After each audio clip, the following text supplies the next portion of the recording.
So today I'll be presenting about my 3 weeks experience as a bodybuilder. So first of all, let me introduce you to what bodybuilding is. Bodybuilding is about developing the body through exercise as well as diet, specifically to enhance the physique. The reason of choosing this topic was that throughout the educational experience studying in Hong Kong public schools, they never provided a platform for students to learn about muscle development of our body parts and how different equipments or methods are able to enhance the muscular development of those body parts. For example, bicep, tricep, chest. The mandatory physical education classes provided by public school are mostly ordinary sports or basic exercises. Examples include rugby, basketball, football, cricket, do push-ups or just sit-ups. However, the classes never cover a lesson about building muscle, namely how a person can become stronger and in better shape. So first of all, this is my table of content, which would include the plan, how I started first of all, I interview a personal trainer and ask for his tips on how I can become a bodybuilder, and he gave me a step-to-step guidance. And after that, we'll be learning about body types, and then the diet plan I used, and what I learned through my research on the anatomy and the diet, and what type of body you have, and what the workout plan should be. And then later on in the end, we'll be covering the result. As this was a 3 weeks experiment, I'll be showing you the before and after effects as well. So the plan was deciding, the first step was deciding goal according to your personal preferences, and then looking at your body type and characteristics, and then coming up with a plan accordingly. If the person wants to lose body fat, then do morning cardio 15 to 60 minutes depending on whether you're doing HIIT or steady state cardio that day. If you're bulking, we'll definitely will sleep and enjoy the extra hour of sleep. Fourth is packing the food. Some people do this during the night before and usually make it around 6 meals, each one precisely created not with flavor in mind, but macro and micronutrients. A smart bodybuilder would create his or her menu with 40% protein, 40% carb, and 20% fat each day, with the overall quantity depending on our body types, weight, activity level, and goals. And the fifth is to, throughout the day, eat 6 meals, usually every 3 hours or so. Then in the PM, we would hit the gym for strength sessions. Serious lifter might go up to 5 days a week for 1 hour, working out each body part 1 to 2 times a day. During and or after, we'll stretch, foam roll, or socialize. And before we go further, we should learn about what type of body types a person can have. So basically, generally speaking, it could be divided into 3 parts: the ectomorph, mesomorph, and endomorph. As you can see, these are the characteristics of an ectomorph body and a mesomorph. There's a lot of you can find a lot of tools online which would examine you by asking you a few questions, and you can answer them, and you could learn what body type you are.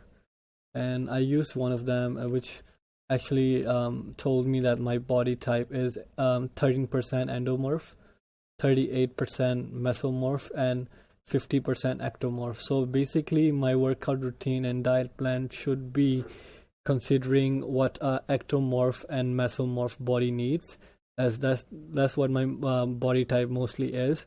So I would try to find a workout and a diet plan which would suit both ecto and mesomorph, but mostly on ectomorph. So, speaking of ectomorph, my body type is 50% ectomorph. That means that my body can likely benefit from a little extra good lean muscle tissue, but it may be a struggle to get it. Many ectomorphs find that to gain muscle, their body responds best to fairly heavy weights, and a slower workout phase with longer rest periods between sets. So if weight gain is the goal, don't weight train daily or for too long per sessions, because you'll just end up burning a lot of precious calories.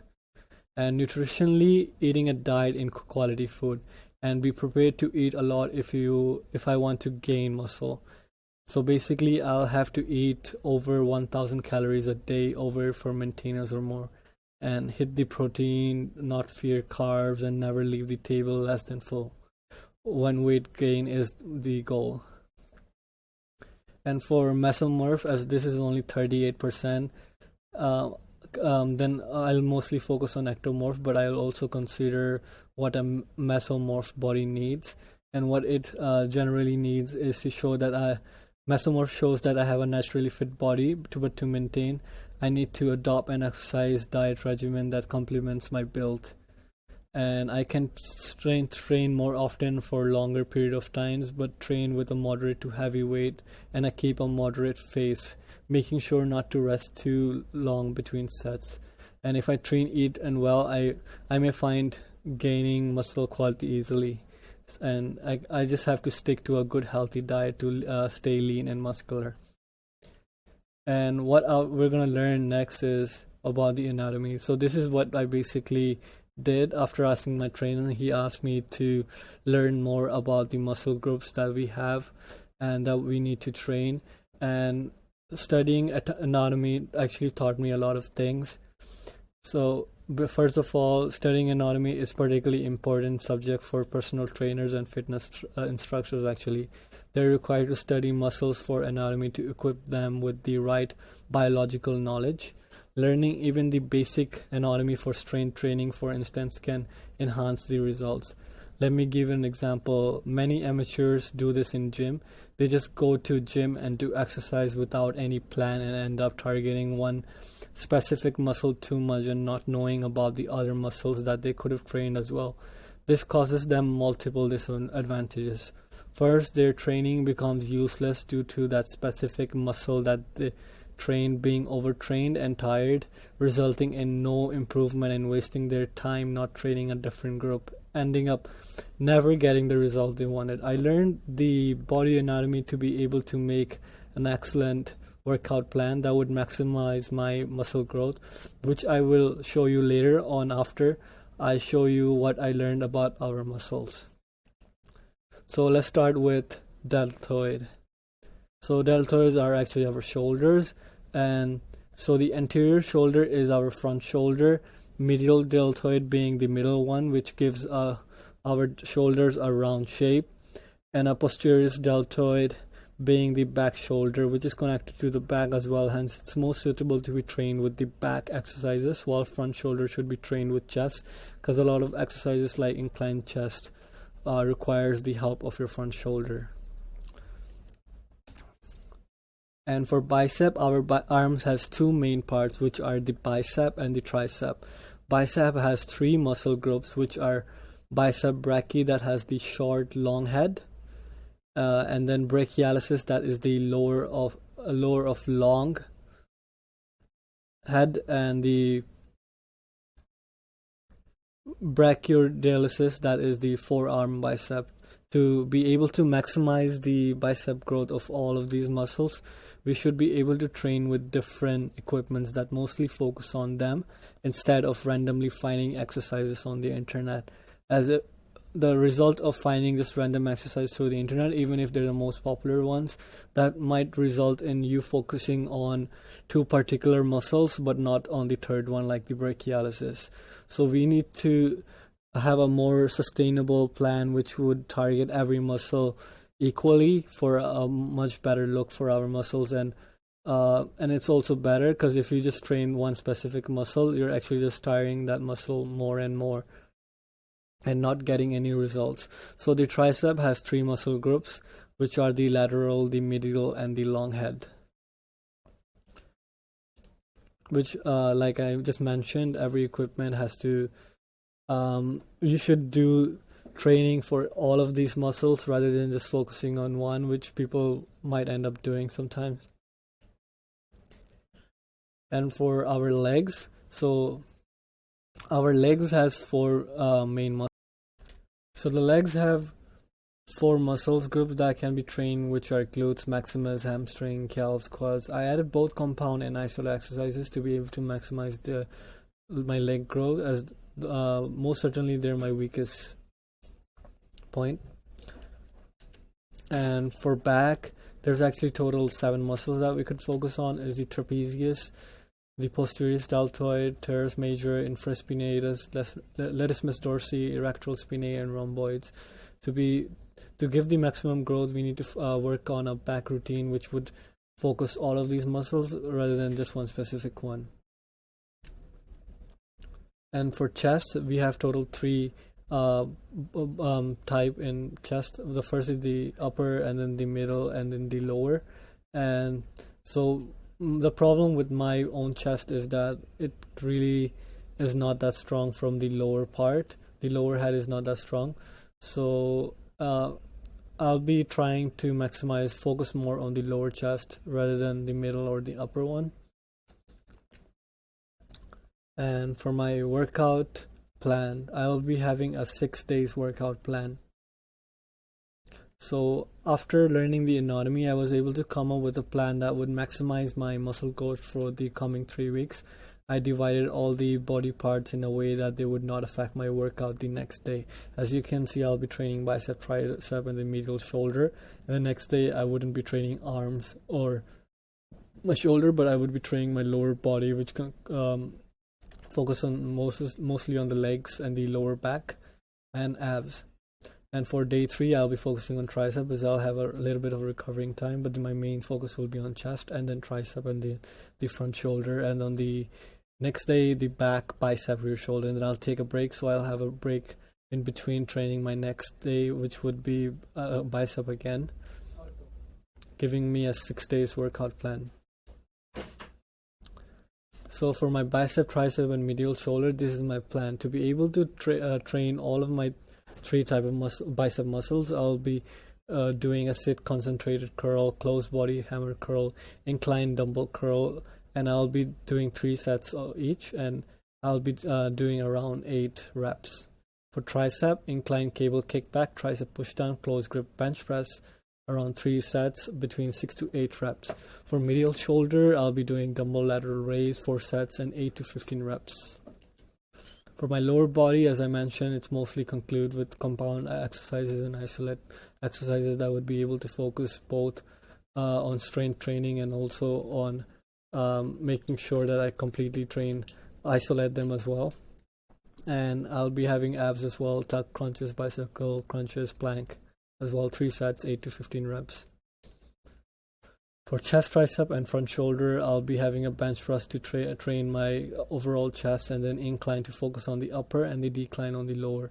And I'll added another weighted dips, which also mostly focus on the decline, the lower chest as well. And then I'll be doing a pec deck machine as well. And for tricep, I'll be doing a superset in between cable rope, tricep, push down, and overhead extension, and a front shoulder dumbbell shoulder press. For back, bicep, rear shoulder, I'll be focusing on all those 7 muscles through lat pull down, cable row, scapular retraction, and barbell shrugs, which focus on the trapezius and the back extension as well for my lower back. And for the rear shoulder, as rear shoulder is kind of connected to your back as well, so I put rear shoulder together with it. I'll be doing a reverse back deck, 4 sets, 8 to 15 reps, and then rear deltoid rope. I'll be doing bicep 3 sets, 8 to 12 reps, Cayman curl, preacher curl. And then I'll be doing a diet plan which would consist of 7 small meals, 40% protein, 40% carb, and 20% fat. I'll start with a breakfast on 10 a.m. and then I'll do a lunch at 1 p.m. and then pre-workout at 4 p.m. and then workout at 5:30 p.m. and then post-workout meal and 7:30 p.m. and a dinner at 10:30 and then protein shake at 12 and sleep around at 1 to 2 a.m. to be able to get 8 to 9 hours sleep every day.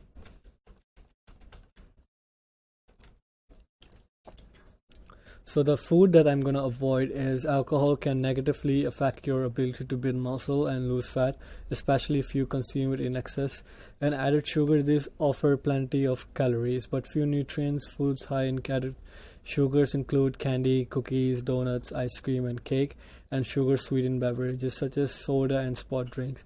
Deep-fried foods, these may promote inflammation, and when consumed in excess, disease examples include fried fish, french fries, onion rings, and chicken strips and cheese curds.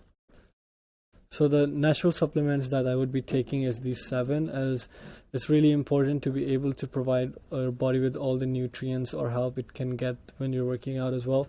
So let me just tell you what they are. First of all, whey and casein are actually both derived from milk. They differ in digestion time. Casein digests slowly, making it good before bedtime, while whey digests quickly and is ideal for workout and muscle growth. Both contain different bioactive compounds that may boost the immune system and offer other benefits.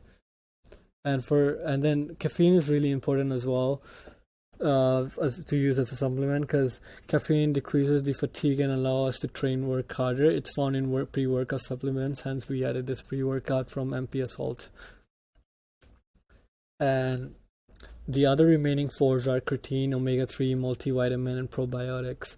And from generally speaking, you don't really even need to go to the gym to be taking multivitamin and omega-3, as they really contribute to your health and provides you with the nutrients that you're lacking as well. But it also helps you with gym as well, as a multivitamin can help you with your digestion as well, and multivitamin mineral supplements are good for overall body, providing us all the nutrients that we need throughout the day. As we are eating so many meals throughout the day, stomach can get sensitive to so much digestive work. Hence I personally found probiotic to be able to help me with my digestive system. And omega-3 has been shown to reduce muscle soreness and swelling, as well as increase range of motion after damaging exercise. In one study, these benefits were apparent not only for athletes but also for those who had just started working out. And for creatine, I'll be taking this to be able to provide my muscle with the energy it needs to perform an additional rep or 2. While there are many brands of creatine, I try to look for a creatine monohydrate, as it's the most effective one. And I'll be taking a probiotic as well, which would help my digestion system as well. All of these supplements are known to have no side effect and are natural, so they were a must for me. So let me walk you throughout my day. So basically, I don't like to eat the same thing every day, so I have a little bit of variation, something I could pick on for breakfast. Maybe a smoothie if I don't feel like eating something solid, or a scrambled egg, mushroom, and oatmeal. For lunch, chicken breast with rice or bread with omelette with 6 eggs and vegetable stuffing. And for pre-workout, I'll be eating 3 to 5 date palms or 2 banana or Greek yogurt. And then I'll be taking a pre-workout after a while to be able to digest them. And then after drinking my pre-workout, I'll wait around 30 minutes to hit the gym, as when you consume pre-workout, your body needs at least 45 minutes for it to work. You can't expect it to suddenly work. For post-workout meal, I'll be taking 5 to 8 boiled eggs, only to 2-3 whole eggs, and others only egg white, protein bar, or yogurt with almonds. And for dinner, chicken breast with 3 chapati, which is an Indian food. Protein shake, as you can see. And so the result I got is... So let me walk you through with the result I got from my workout exercises. So basically, this is my in-body result, which shows my result after the 21 days. My weight is at 63.7. I'll show you later on the before and after as well. So let me just talk to you generally about it. So BMI is 20.6, which is actually on normal, and the muscle mass, as you can see, 32.0 kg, and my body fat to be 11.7 kg, and my weight to be 63.7 kg. And let me show you the before and after. So before, my as you can see, my muscle grow a little bit by percentage only, but not to be seen visible through the kg. As you can see, it was 129%, now 130, just very slightly. So basically, that could mean that my bicep grow, my arms grow might be on the maximum right now, or I'm not training it enough, or I need to change my training for that. For my upper body, it is working. It has a slight difference of 0.3 kg. For my legs, it has also gained 0.1 kg on both legs muscle mass. While I was able to reduce fat in all body parts, the arms as well, really slightly by 0.1%. For upper body, actually by a lot, around by 6%, I was able to reduce body fat. And for legs, I was to increase by 3% each. Decrease my body fat by 3% each. And the result, comparatively, my weight was 62.9 kg and now it's 63.7 kg. I was able to gain around 1 kg, and I was also able to gain a 0.7 kg of muscle mass, which actually shows that I was able to, throughout my diet plan and my workout routine, I was able to only gain muscle mass and not any fat. As you can see, my fat was at 12.6% and it reduced by 11.7% due to that fact. So there's a lot I learned throughout the 3 weeks. I learned about human anatomy, about natural supplements, nutrients, what our body needs, and what is toxic to our body. There's so much to study that I learned the general information. It has showed me how much of the food that we eat daily basis is completely harmful to our body. But most importantly, it trained my mind to be more disciplined. Taught me dedication, determination, along with a strict nutrition plan to reach success. And it also taught me patience. So that's why I feel like learning about bodybuilding is really important, at least for generally speaking. It doesn't have to be physical training, but the backstage more about it, like the back end knowledge, like how your body works, like why your body, from what sort of treatment, how your body acts. For example, if you eat one type of food, how it would react, and what if you eat a certain type of food, how would it react. And if you want to grow a specific muscle, a specific body part, then how would that happen? So I feel like the anatomy is really important to learn, and also the nutritional facts, because a lot of people nowadays eat food that they don't even know what it has. So that's it for my presentation. Thank you so much.